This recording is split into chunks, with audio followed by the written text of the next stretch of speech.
here in Canberra with the day before budget. Let's go to Anthony Albanese, the Prime Minister, talking to the Labor caucus live.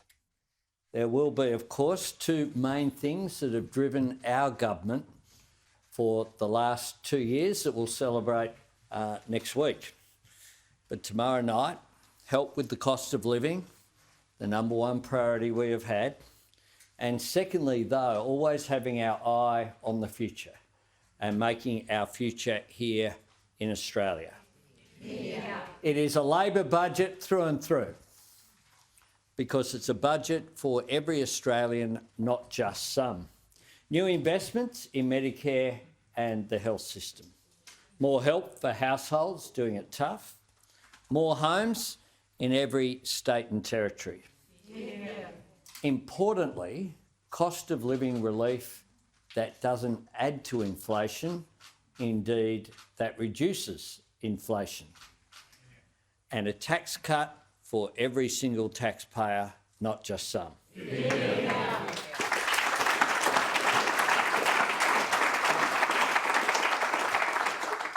This is a true Labor budget because it helps people who are under pressure right now, but it's also about investment in our future, in jobs, in skills, in infrastructure, in housing, in social care, be it health or education.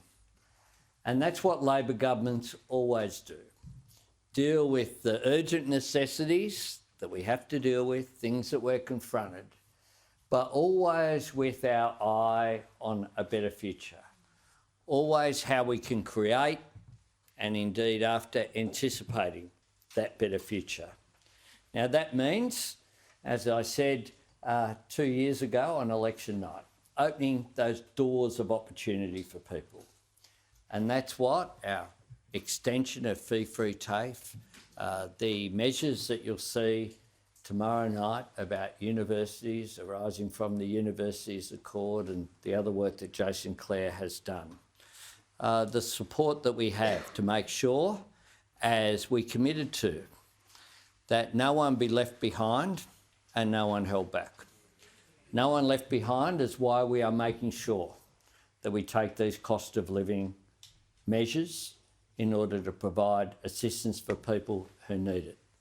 But no one held back, which is about what does our economy look like in 5, 10, 20 years' time. The decisions that we make this decade will set Australia up for the decades ahead. And that is what a future made in Australia is about. Making sure that we seize the opportunities that are there.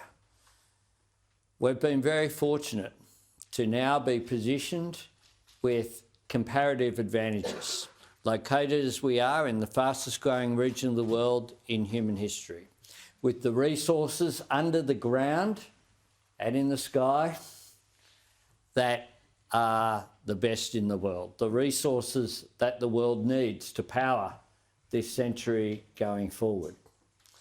And our most important resource, of course, is our people. And we'll be investing in them to make sure that they can seize these opportunities, creating secure, well-paid jobs in our suburbs and our regions, making sure that we are well positioned to take advantage of where we are in 2024. We live in uncertain economic times, but what we've ensured is that we deal with some of those pressures whilst, of course, making sure we have our eye on the future.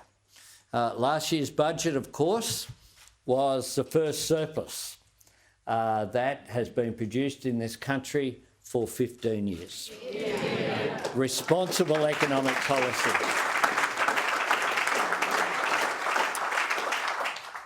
So we await later this week. There'll be the third reply. We're yet to see a fully costed policy on anything. Maybe third time lucky. If not, it will be strike three in their credibility as an alternative government. Because whilst they are quite capable of saying no to everything, eventually at some stage they have to say what they're in favour of, where their nuclear reactors will be, what cuts they will make to do what they say they want to do when they opposed our tax cuts for every Australian. So I'm really proud to be a member of this caucus and to have the great privilege of being Prime Minister. I'm so proud of the team that we have. And Jim, as Treasurer, will hand down his third speech, his third budget tomorrow night. It's a great speech. I've had a chance to have a squeeze. It's been put to bed. And tomorrow night, when that happens, I'm sure that each and every one of you will be very glad that we're in this end of the corridor. Because this means that we can make a difference for the people that we want to represent. And our tax cuts for every Australian is a reminder that we want to represent. And indeed we will in tomorrow night's budget, every single Australian. Thanks very much.